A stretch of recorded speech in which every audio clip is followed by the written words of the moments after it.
So what motivated me to choose a career as a hip surgeon was really when I went to Australia as a junior trainee. I had a year in Sydney, and I was very lucky to work with an individual there, Stephen Ruff, or Ruffy, as he was known affectionately. And he was a really inspiring individual. He didn't just do hip surgery, but he did a lot of trauma, and I just found him really, really motivational, really dedicated to his patients, and we did a lot of hip surgery.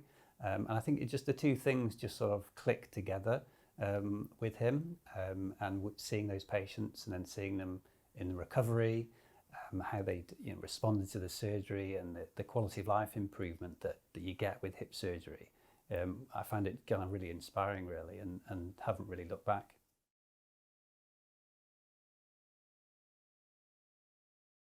Pride in your career is a difficult one because I'm not. I guess I'm not a proud individual as such, and I think it's our ability as sort of doctors to be able to help patients, and to see patients coming back to clinic after successful surgery, whether it's just a routine hip replacement and the patient getting back to their preferred sports and activities, or whether it's someone who's had a revision because of a complication from surgery, and they've then had some improvements in their quality of life following that. I think that's really what makes me kind of proud to be involved in giving that care to patients.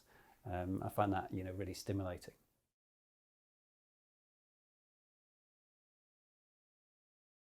So someone who said to me, I don't think I could be a hip surgeon, I'd ask them why, and I'd say, well, there isn't anything really that should stop you being a hip surgeon. Look around here at the British Hip Society meeting, 2022, and every type of person is here, at the podium, presenting, chairing the sessions in the audience. Every shape and size of person. There should be no barriers to being a hip surgeon. Yeah, historically, I think people have thought, you need to be strong, you need to be big, to do hip surgery. It's not the case. Just get a bigger hammer. It's straightforward.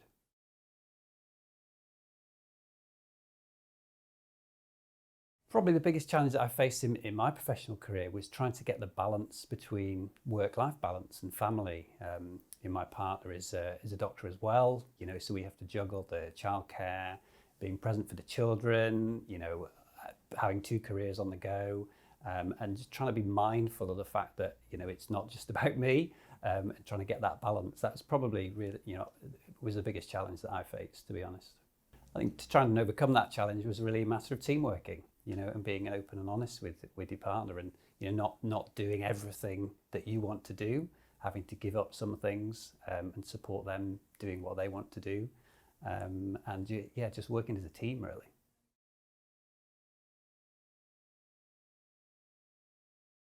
Is there anything I would do differently in my journey to where I am now? Um, that's really hard to answer, isn't it? I'm not the kind of person that looks back and thinks, I wish I'd done X, Y, and Z. I don't think there's any benefit perhaps to be had to that for me on a personal level, but I understand the question might help, maybe other people. I'm interested in research, and academics, and perhaps in the area that I trained, there wasn't a huge opportunity. There wasn't a big academic centre. Perhaps if I'd gone somewhere where there had been more academic opportunities, that might have led to sort of more engagement with those kind of things, with more training.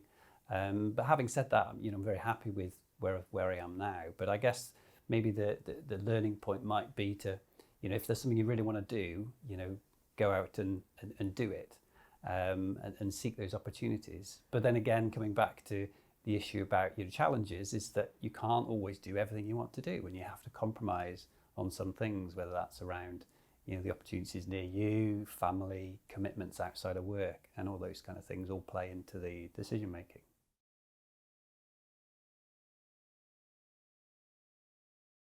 So I'd really want to say to people out there that are interested in orthopedic surgery and hip surgery in general that, please come and join us. It's a fantastic career. You get to operate on people. The operation itself is a really interesting operation. People will often ask me, does it not just get boring doing the same operation over and over? And the answer is absolutely no. The more you get to learn about something, the more you realize what you don't know about it. And to that sort of striving for perfection is a really interesting thing to do.